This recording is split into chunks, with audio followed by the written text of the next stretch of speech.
আমি আরএসএসকে আগে শ্রদ্ধা করতাম, গান্ধীজির মৃত্যুর পর করি না।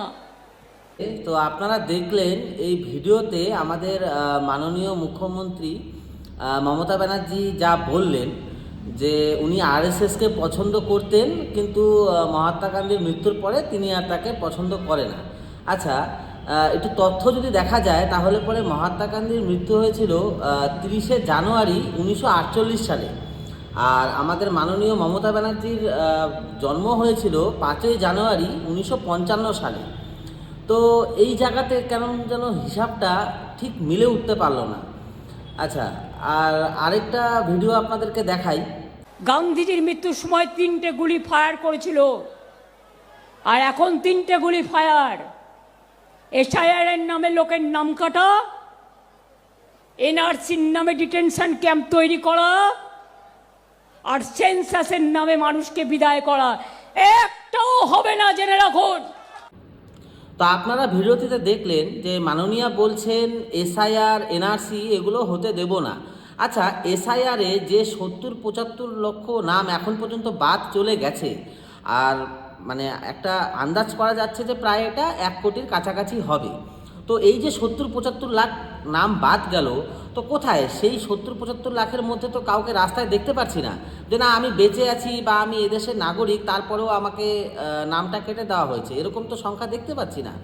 তার মানে কি এই যে লিস্ট ছিল, ভোটদাতার যে সূচি ছিল, সেটার মধ্যে নিশ্চয়ই কোনো জল মেশানো ছিল। জল মেশানো যদি না থাকতো তাহলে এতক্ষণটা পশ্চিমবঙ্গ ধাউ ধাউ করে জ্বলে উঠত। 70-75 লক্ষ মানুষ কিন্তু কম মানুষ নয়। 70-75 লক্ষ মানুষ একটা রাজ্যে চাইলে অনেক কিছু এদিক ওদিক করে দিতে পারে, কিন্তু কোথায় সেই লোকজন? কারণ দর্শক, এখানে বুঝতে হবে যে কোথাও না কোথাও জলের মধ্যে দুধের মধ্যে জল মিশানো আছে, আর সেই দুধ আর জলটা যখনই আলাদা করতে যাওয়া হচ্ছে তখনই হচ্ছে প্রবলেম। আচ্ছা, এনআরসি নিয়েও উনি বললেন যে এনআরসিও হতে দেব না।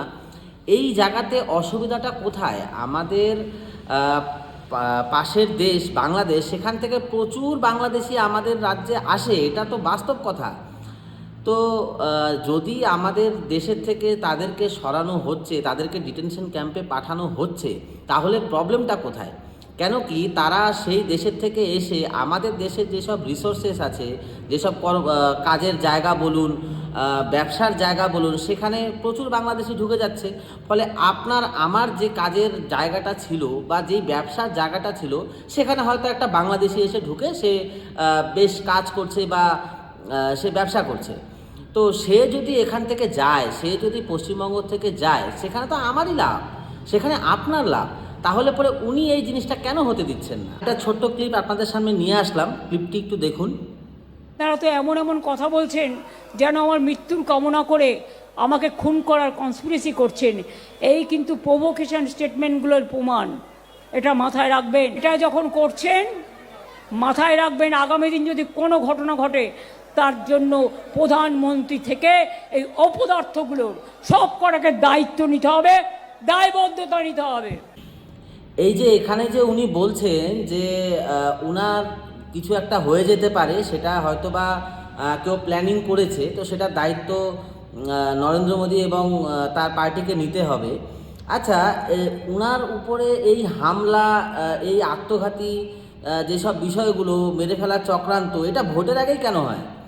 ভোটের পরে তো সারা বছরে কোনো সময় শুনতে পারি না যে বাংলার কোনো নেতা নেত্রী বা ইভেন আমাদের প্রিয় মমতা ব্যানার্জির ওপরে কোনো সময় গুলি চলতে পারে বা তিনি মারা যেতে পারেন, এমন তো অন্য সময় শুনি না। এই ভোটের আগে কেন হয়?